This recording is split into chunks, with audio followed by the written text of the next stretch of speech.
Welcome to the Wife Stories YouTube channel. New video every day, and don't forget to subscribe. Here we go. It felt so good. That's all she said, those exact words. And she said them in a voice I'd never heard before, breathy and alive, like her entire world depended on that one single moment of pleasure. I remember standing by the doorway, half hidden behind the edge of the living room wall, watching her body shift on the couch as she whispered into her phone. Her hair fell loose around her shoulders, the straps of her silky top sliding down her arms. And she repeated it, a bit softer this time. It felt so good. My heart thudded once, heavy, too heavy. And then I just stared. I didn't say a word. The silence in my head turned into a roar. Everything I thought I knew about her, about us, about the life we had built, it just started dissolving under the weight of that phrase. It was the first time I ever felt like an intruder in my own home. The air smelled of vanilla and coffee, the same candle she liked to burn on weekends, but the sweet scent only magnified my nausea. She couldn't see me from where she sat.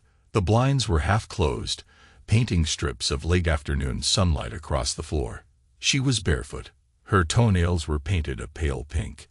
I noticed tiny details I'd never bothered with before, like the small bruise near her ankle, or the way her free hand grazed the wedding band on her finger as she spoke. She said something else into the phone, but I only caught bits of it. No, he doesn't suspect. And we can meet again soon. Then she laughed. Soft, nervous, excited. My ears went hot. I'd never heard her laugh like that in our marriage. Not with that hunger. I crept away before she could sense me. Or maybe I just turned on autopilot. I ended up in the kitchen, staring at the sink. A few dishes from breakfast were stacked, water dripping from the faucet. I remember reaching out to tighten it, to stop that stupid drip, but my hand shook so badly I couldn't do it. At some point, I heard her footsteps. She came in, clearing her throat, her phone nowhere in sight, and said my name like nothing was wrong. I just nodded. Then she said, "Oh, I didn't know you were back." I gave the shortest response possible. Yeah. She tucked a strand of hair behind her ear. I was just talking to a friend. I shrugged. She kept going, weaving excuses and half-truths. Some friend I'd never heard of, apparently from work, calling about some emergency. She stood there, barefoot, wearing that ring I'd slipped onto her hand years ago. And she told me a story I didn't want to hear. I mumbled, "Fine," and walked away. I had the rest of the day to kill, but I didn't go out. I just paced the house, looked at the pictures on the walls. Me and her on our wedding day, the corners of our eyes crinkled with laughter, her hair pinned in an elegant updo. Another picture. The two of us at a beach, the sun setting behind us. Another. Our son, just a toddler, sitting on my lap while I read him a story. I stared at those photos for hours, listening to her footsteps upstairs, her hushed conversations with someone on the phone. I couldn't make out words. It no longer mattered. The meaning was there. She wasn't mine. Not anymore. That was the day I realized it. Late that night, she came to bed. I pretended to be asleep. She hesitated at the doorway, sighed, and climbed under the covers. I could feel her warmth, inches away. She whispered, "You okay?" I stayed silent. After a long pause, she rolled to face the wall, her breathing shaky. I lay awake, fists clenched. The bed smelled of her shampoo, and maybe something else. Something heavier, a trace of cologne that wasn't mine. The next time I heard about her lover, it was from her own mouth, though not intentionally.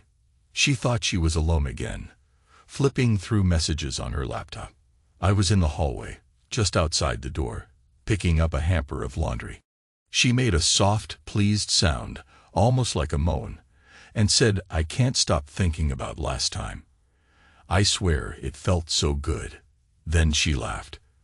Then she typed something with furious speed. Then she fell silent. I walked in, hamper on my hip. She nearly slammed the laptop shut. Her cheeks went pale. "What?" she asked. Nothing. I nodded at the hamper. Oh, let me help you with that, she said, rising to take it from me with trembling hands. I let her have it. Sure. She looked for an explanation, but I gave none. One-word answers, one-syllable grunts. My eyes never left hers. She started rambling about laundry, about chores, about how the day was so busy, and how we were running low on detergent. She just wouldn't shut up. In that moment, I pictured her with him. Couldn't help it. The image flared in my mind. Her bare shoulders, that breathy voice. I stuffed that thought down somewhere dark, where it turned into a kind of cold anger. I'll handle it, I said eventually, about the laundry. Then I left the room. Months passed like that, me acting clueless, giving her space to dig herself deeper into the lie.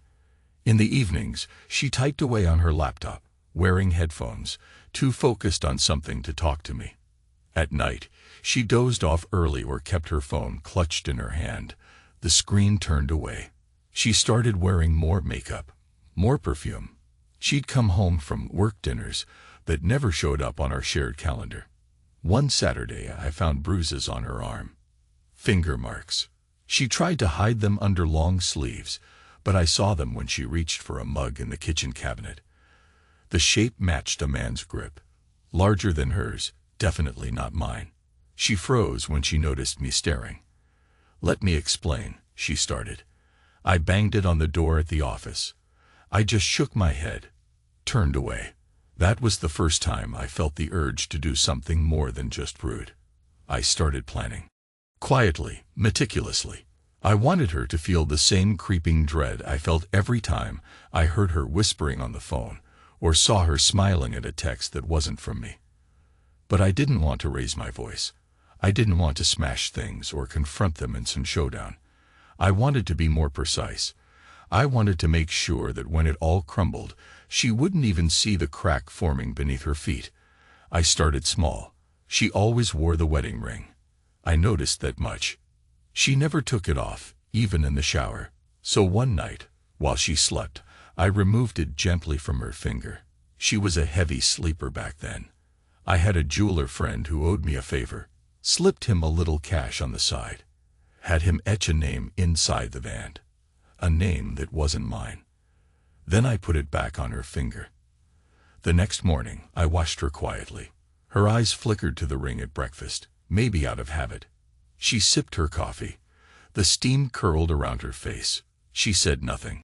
But weeks later, I caught her reading the inscription in the bathroom. Turning the ring under the light, I saw her face go pale. She looked at herself in the mirror for a long time, pressing her lips together, as if she couldn't believe what she was seeing. I walked past the open bathroom door. She jolted, almost dropped the ring. Then she slid it back on and avoided my eyes. She never asked me about it. She never confessed. Instead, she started living in quiet fear, like she sensed something shifting in the shadows. She made more phone calls, but now her voice was hushed, anxious, as though she was constantly looking over her shoulder. That's what I wanted. It was around that time that I also mailed an envelope of photos anonymously to the man she was seeing. He was an arrogant type, always showing off. I'd seen him once. Tall, confident, the kind of jerk who believed he could take whatever he wanted. The photos I sent were old pictures of me and her, from when we were truly happy, from the day we found out she was pregnant. We were hugging. We were kissing. We looked unstoppable. I wrote nothing in the envelope. Just the photos, a silent warning.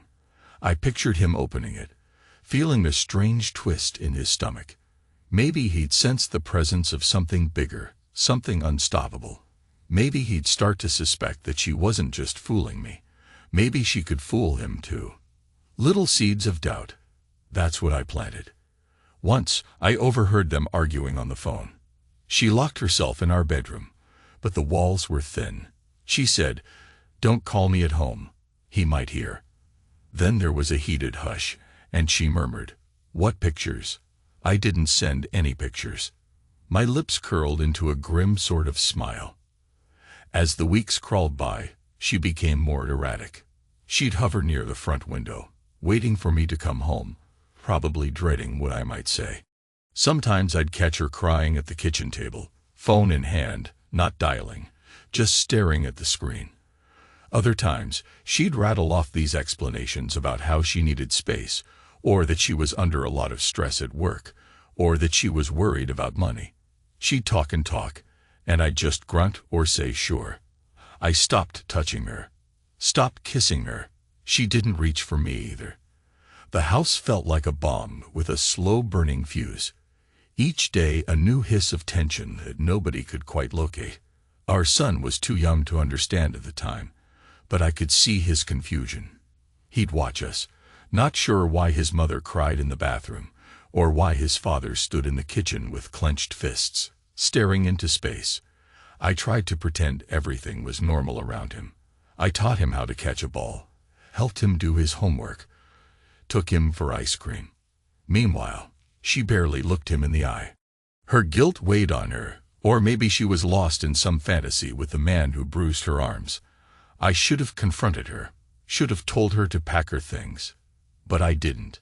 Instead, I kept fueling the tension. Eventually, it all reached a flashpoint. One evening, I texted a few old acquaintances. Nothing fancy, just asked them to drop subtle hints at the bar, or at the grocery store, or anywhere this lover might be within earshot. Something like, "Hey, you hear she was at that motel on Route 9 last month?" Let them spin the rumor mill. I just needed it to be loud enough for him to hear it. I sat in my truck, phone in hand, feeling oddly calm. The plan was so simple, I didn't have to point a gun at anyone or drag him out of the house by his collar. I just had to stir the pot, let them both stew in suspicion. I watched the motel from across the road one night. I recognized his car. He arrived, then she arrived, each pretending not to see the other until they were behind closed doors. I stayed in my truck. Didn't move. Just watched the neon sign flicker. I remember thinking, this is where they do it. This cheap place with a broken neon sign and a half-empty parking lot. This is the bed they share. This is where she whispers, "It felt so good." Breathless, undone. My knuckles turned white on the steering wheel. I laughed under my breath. Dark, bitter laughter at how low they were willing to go. At how low I was willing to sink to watch them. I waited an hour or two, mind spinning, then drove away. I said nothing. Didn't even leave a note on his windshield. Weeks later, it all unraveled. She came home late one night, hair a mess, tears streaking her makeup. She started babbling. He thinks I'm playing him. He thinks I'm lying. Someone told him about me, about us, about you. I gave her a stony look. She stumbled closer, grabbing my arms. I saw fresh bruises, deeper this time, on her wrists. "You have to believe me, I never meant." She choked on her words. I just said, "Enough." She froze, mouth open. I watched the tears roll down her cheeks, but I couldn't feel anything except a heavy, hollow ache. It was like the final scene of a bad play, with the spotlight on two characters who had run out of lines. She took a shaky breath and tried again. "Listen, I was lost. I didn't mean for it to go so far. You've been so distant." And he was just. I held up my hand. She fell silent. Then I walked away. It wasn't dramatic. I didn't pack a bag in front of her or slam the door. I waited until she was asleep, half crying on the couch. I went upstairs, kissed our son on the forehead while he dozed, and I left. I vanished. Changing my name wasn't too hard. There are ways, legal or otherwise, to fade out in this country if you plan carefully. I used the last of my savings to move across states, from the Midwest to the Northwest. I found work as a truck driver. Nobody asked too many questions. I rented a small studio apartment near a truck stop. I cut my hair short, gained a little muscle from loading cargo. I started going by my mother's maiden name. I heard rumors about how the story ended for her. The lover grew suspicious, paranoid. Maybe he even laid his hands on her in anger. She found herself in a cage of her own creation. I wasn't around to confirm it, but I did get word that she still wore the ring. Maybe out of guilt. Maybe out of some twisted sense of penance. I didn't care. All I knew was that I had left everything behind. Her, my job, my name, and our son. Maybe that was what hurt the most, though I refused to admit it back then. I told myself that leaving him was for his own good, that he'd be better off without me. That was the lie I whispered to keep my heart from fracturing completely. 18 years later, I got the letter. A single piece of mail delivered to the garage where I parked my rig. My boss handed it to me with a curious glance. Nobody ever wrote me letters. I recognized the handwriting immediately. It was a scrawl that looked so much like mine used to, but younger, uncertain. My son's name was on the return address, though I'd never seen it spelled out in that adult scrawl. Inside, he wrote, "Dad, I found you. I don't know if you'll ever read this, or if you even want to, but I had to try. I'm not a kid anymore. I spent years wondering why you left, why you didn't take me with you. Mom never told me the whole truth. She was scared, or ashamed, or both. I know you changed your name. I know you've been living on the other side of the country, driving trucks. I have questions. About you, about her, about what happened. She's married now, believe it or not, to the man you think you left her for. It's a mess. Sometimes she's terrified of him. I'm grown, but I can't shake this feeling that I need to protect her, or maybe I'm just repeating her mistakes. I need answers. I need to know what really happened, and I want to meet you. Love, your son." My hand shook by the time I finished reading. It was a short letter, barely a page, but it squeezed my chest like a vice. Memories I'd spent nearly 2 decades burying pushed to the surface. I closed my eyes, saw her face, saw my boy, just a child, saw the bruises on her arm, heard that phone call. It felt so good, echo in my skull. For the first time in years, I felt something that might have been guilt, or relief, or both. I wrote back. Eventually, though it took me days. I used the same battered pen I always carried in my shirt pocket. My handwriting was stiff, like I'd forgotten how to form certain letters. "Son, I left because I couldn't stay. The details are complicated, but I'll tell you everything.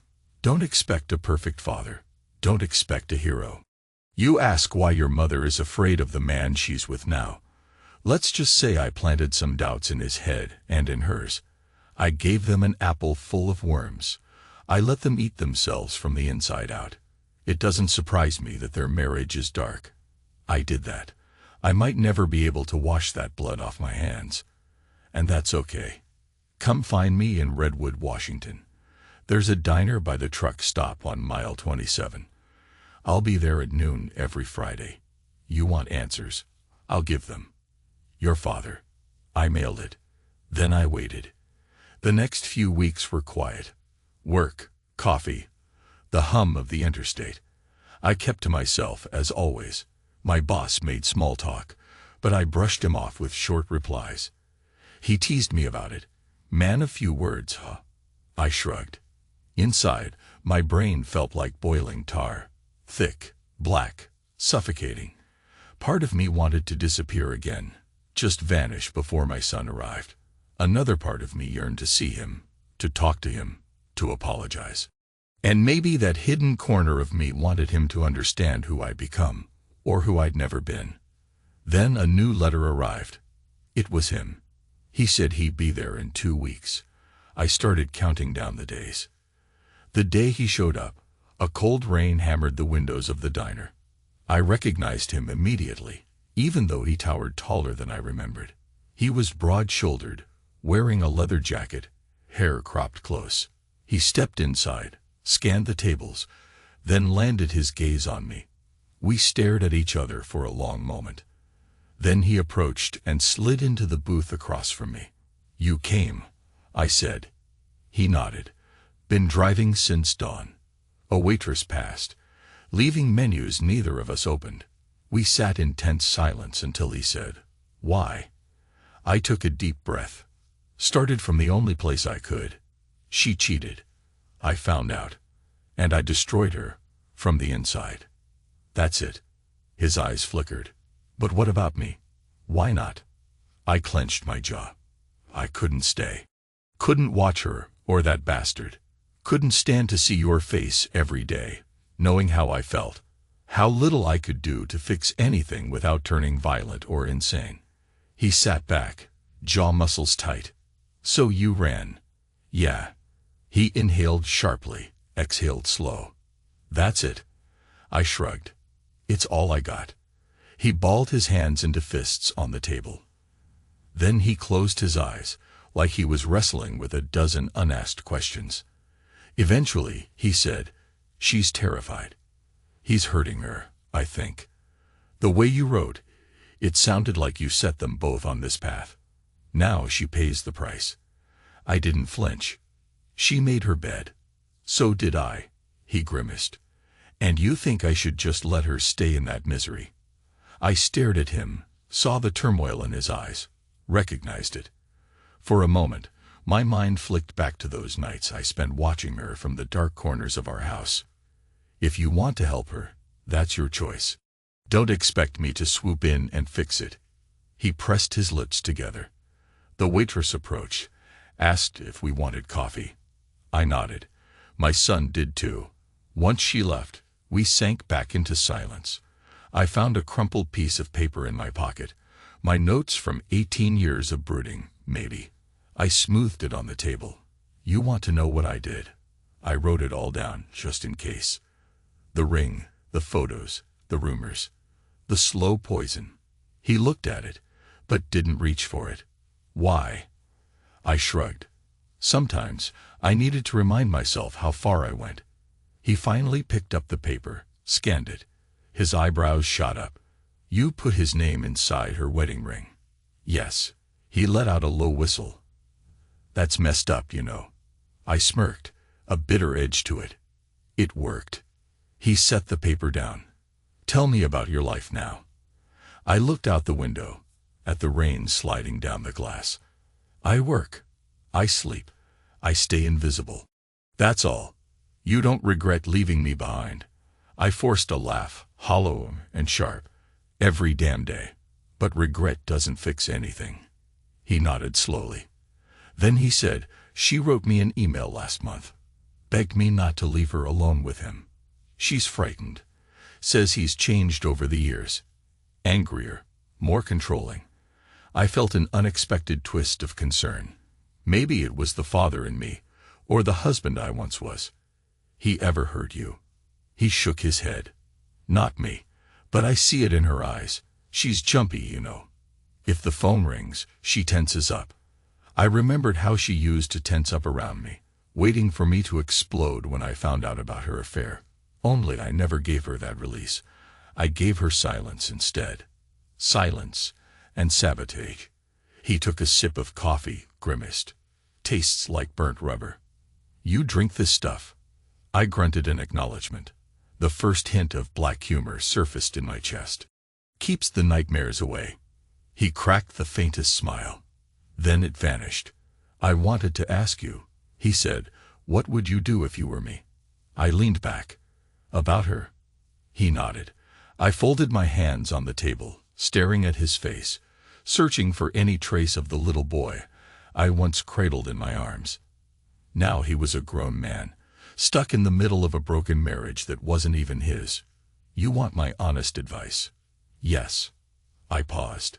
A few beats of thunder rattled the windows.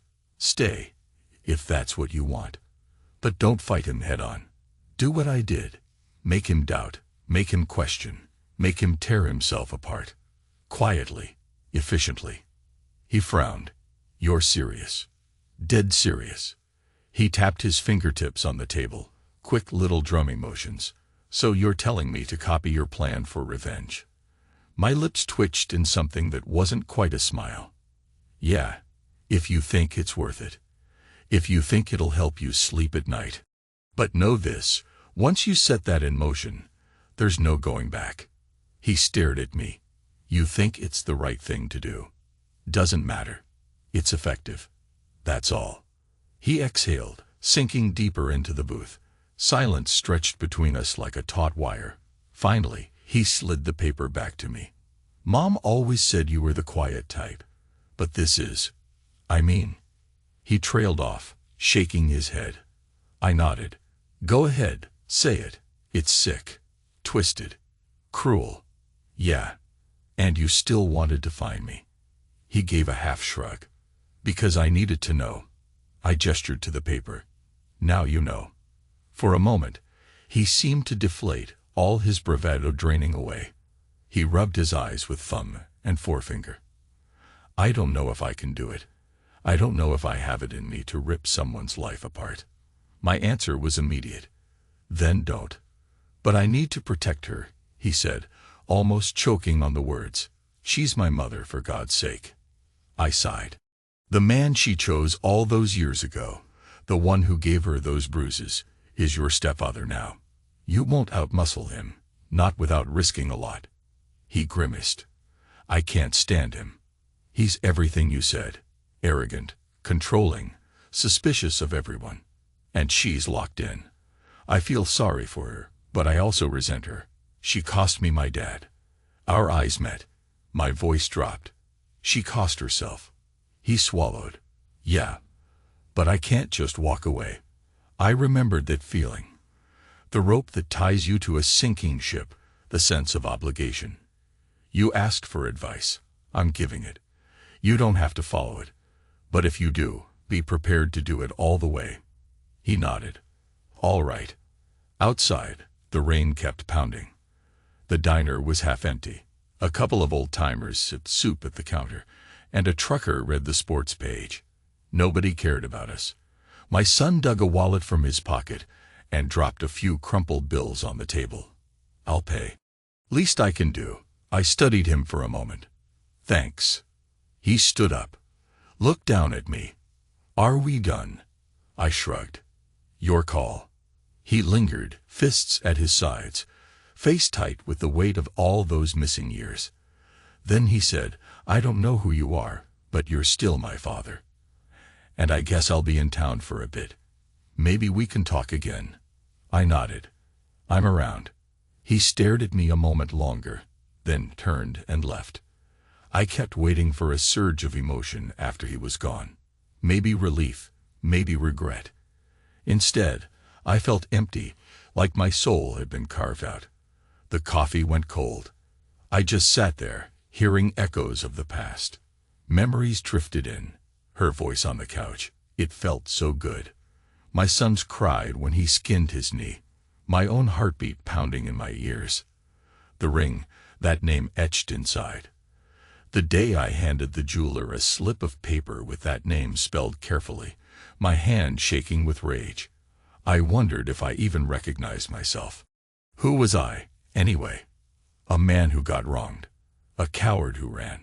A father who abandoned his kid. Some twisted vigilant, meting out silent punishment. I wanted to laugh at it all. At the black humor of having destroyed everything I once cherished. Instead, I just paid for the coffee, left a tip, and walked into the rain. I got home late, parked my rig in the usual spot. Didn't eat, didn't sleep. Just lay on the lumpy couch in my studio apartment, eyes on the ceiling. The wind outside rattled a loose shutter. Sometime around 3:00 a.m., I dozed off, or maybe I sank into a semi-conscious haze. I dreamed of her, of that bruise on her wrist, of her tearing at the ring on her finger. I dreamed of a child's cry echoing down a hallway. I dreamed of a man with green eyes and a smug grin pressing her against the wall. I dreamed of her voice, thick with passion. It felt so good. Then in the dream, she turned, saw me, and her eyes widened with horror. I jolted awake, heart pounding. The overhead light glared at me, though I didn't remember turning it on. I stumbled to the bathroom, splashed water on my face, studied the lines there. Time had carved them deep. My hair was thinner than before. My eyes were hollow. A man without a home, without a past. I shut the bathroom light off and groped back to the living area, half limping. I wondered what my son would do. Would he vanish too?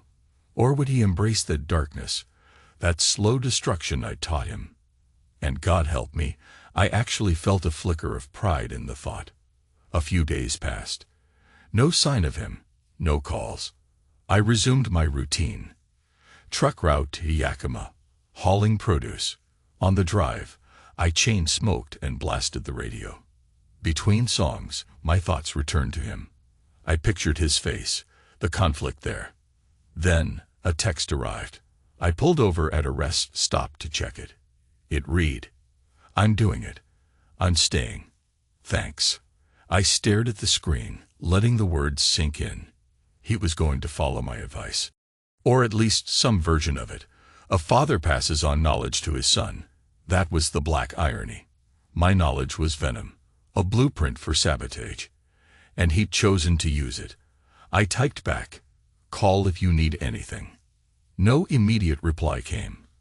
I got back on the road, the hum of the tires a monotone lullaby. For a month, I heard nothing. Then, out of the blue, a phone call came. He told me in a hushed voice that he'd done what I suggested. He'd discovered some humiliating detail about his stepfather's finances, something to do with overdue loans, and he leaked it anonymously to a colleague. The stepfather freaked out, apparently. They had a confrontation. My son sounded shaken, but also grimly satisfied. "Mom doesn't know," he said, "but he's unraveling. I can see it." He stormed around the house, yelling, convinced she told someone. She's terrified. But I think, in a weird way, it might make him slip up. Then I'll have reason to get him out for good. I gave a curt good. He hesitated. "Am I a bad person?" "Probably," I said. "Welcome to the club." He laughed. A short, humorless bark. "This is insane." I couldn't argue. We hung up. I stared at the phone for a long time. The calls kept coming, each time with an update. He left no detail out. He recounted how the stepfather started losing business deals, how word spread that he was untrustworthy, how his credit line was shot. He told me about the nights his mother would cry herself to sleep, uncertain why her husband was so on edge. My son was calm, methodical, just as I had been. He inserted doubt into every corner of the man's life, from small rumors at the local bar to hints dropped to neighbors. Slowly, the stepfather's confidence eroded. Each call ended with the same question: "Am I doing the right thing?" And each time, I'd pause and say, "It depends what you want." He never had a clear answer. Finally, he told me the stepfather had threatened to leave. He was tired of the suspicion, tired of fighting phantoms he couldn't see. My son said, "He's packing. Mom's begging him not to go, but I think it might end in a fight. She's terrified. She's calling me to help." I breathed in. "You want me there?" "No, I don't want you anywhere near her." I swallowed. "All right." He said nothing for a moment. Then he asked, "Do you still hate her?" I closed my eyes. "I hate what she did. But do I hate her? I don't know anymore." He sighed. "Sometimes I look at her, and I hate her for pushing you away, for letting you leave. Other times, I see how broken she is, and I pity her." I didn't respond. Then he said, "I'll handle it." I whispered, "Good luck." He hung up. Days crawled by. The phone stayed silent. My chest felt hollow tight. I tried not to imagine what might be happening in that house. 2 angry people, 1 terrified woman, my son in the middle. Then, one night, well past midnight, my phone rang again. His voice was trembling. "It's over." I let out a slow breath. "Tell me." He described how the stepfather flew into a rage, accusing her of sabotage, of betrayal. They'd argued viciously. My son arrived mid-fight.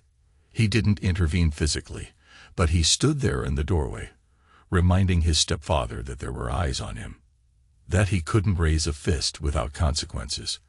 The stepfather realized he had nowhere to go, no money, no stable ground left, so he slammed the door behind him and disappeared into the night. "And Mom?" I asked. "She's in shock, but also, I think she's relieved." My pulse hammered. Will she be safe? He took a shaky breath. I don't know. I told her if he comes back, we'll call the police. But I don't think he will. He's done. Everything's gone for him, just like you did to her. And me. I winced. He heard that catch in my breath. He continued. She said something. She said, I brought this on myself. Then she cried. I just stood there, thinking of all those times she cried before. Only this time, I didn't feel much pity. I just felt tired. Silence pressed between us. He cleared his throat. So that's it. I followed your blueprint for revenge. And guess what? What? I feel empty. I nodded to myself. That's how it goes. He let out a low laugh, dripping with bitterness. You told me you felt that way. I didn't believe you.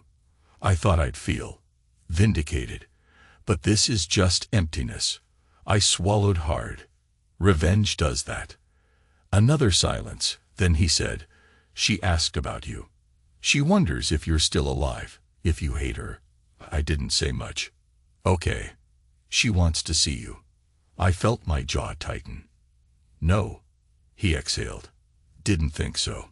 We hung up soon after. I set the phone aside, stared at the ceiling, and let the emptiness wash over me. In a twisted way, I was proud that he succeeded, but I also felt a wave of something like remorse. Maybe I'd passed on a curse. 2 days later, I got another letter from him. He must have sent it before that phone call. Inside was a single sheet of paper, handwritten. Dad, I asked you if you hated her. You said you didn't know. I think I might hate her, but I also see that she's a victim of her own choices, kind of like you, kind of like me. I guess I'm writing to say I forgive you, even if I don't understand you. I might try to forgive her too. I don't know who I am anymore. I used to be a kid who believed in heroes and villains. Now I've become the thing you taught me to be. That scares me more than anything. But I also realize something. We're all shaped by betrayal, by regret, by the secrets we keep hidden. Part of me wants to see you again, to ask 1,000 more questions. Part of me wants to never speak to you again, just so I can pretend I didn't become a mirror image of you. But if I see you, I'll let you know. If you don't hear from me, maybe that means I've chosen a different path. Your son. I read it 3 times. Each time, my chest felt heavier, my throat drier. I stared at the last line, about him not knowing who he is. That line stuck to my brain like tar, because I didn't know who I was either. I ran my fingers over the paper. My only child, who I abandoned, had come all this way for answers, and I gave him a recipe for destruction. I taught him how to break someone from within. And now he was grappling with that emptiness. I pressed my palm against my eyes and laughed. A choked, ugly sound. Then I crumpled the letter in my fist. Another year passed without contact. I drove trucks. I minded my business. Some nights, I'd wake in a cold sweat, half expecting to hear her voice.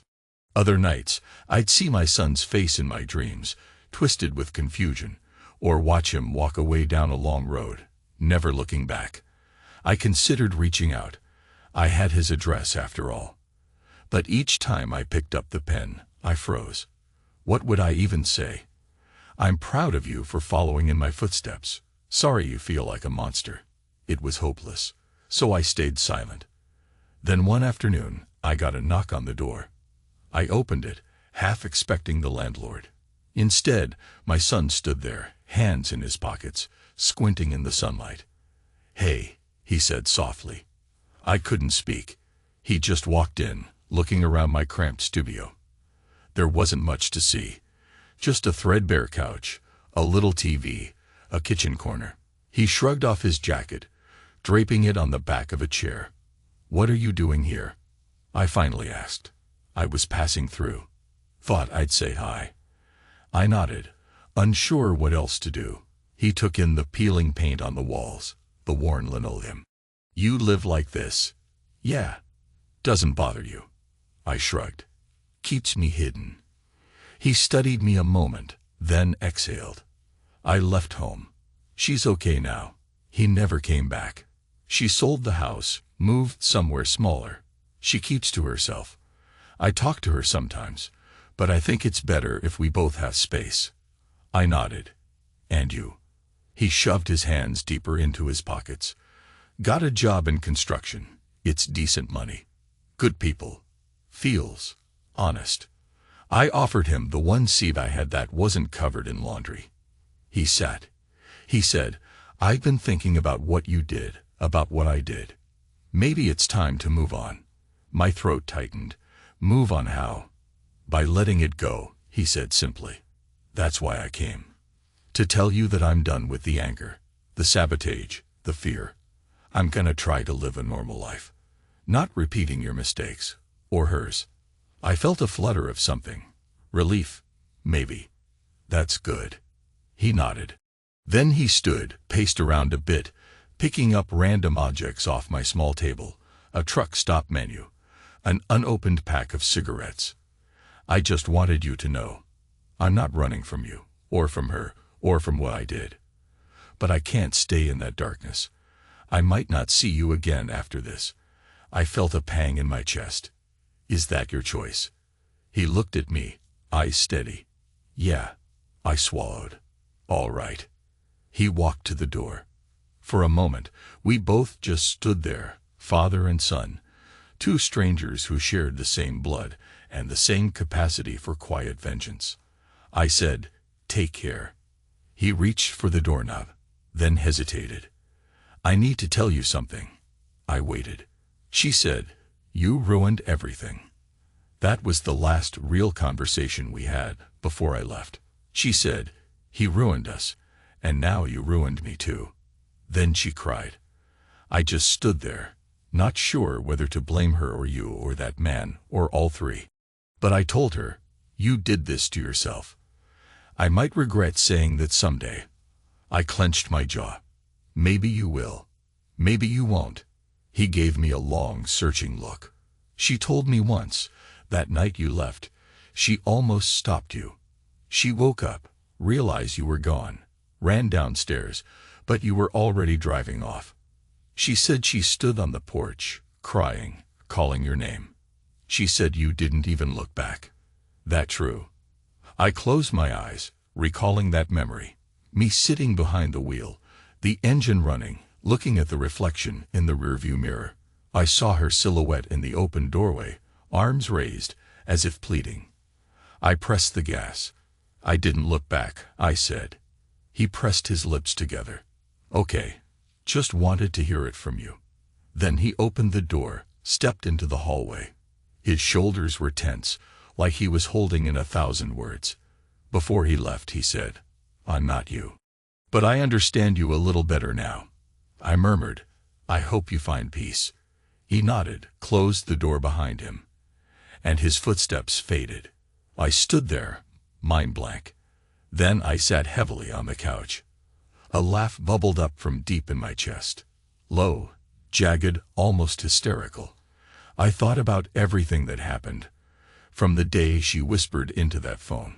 It felt so good. To this moment, alone in a shabby apartment, my son deciding to break free from the curse. Maybe he would go on to live a decent life. Maybe she'd find some redemption. And maybe I'd keep hauling freight across the highways, half a ghost, never fully at home. I wanted to rage, to sob, to rip my hair out. Instead, I stared at my hands, at the scars and lines etched there. I felt the old guilt swirl in my chest, that false guilt I'd been carrying for so long. Was it even false anymore, or had it become real? I couldn't tell. It all merged into one heavy knot in my stomach. I repeated to myself, I did what I had to do. But the words were hollow. I remembered how I used to dream of a quiet life with her, a home filled with laughter. Then, in a single phrase, it felt so good. It was all undone. And I responded with a cruelty so cold, I barely recognized myself. That was the final punchline to this dark joke. I destroyed my life, her life, our son's childhood. And now I sat here, staring at an empty room, not knowing who I was anymore.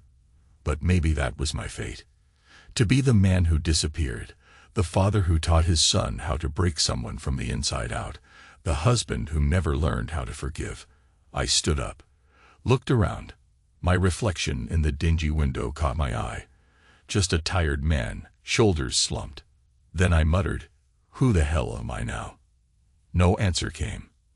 Outside, the wind rattled the shutters, and I realized I'd been standing in the same spot for what felt like forever.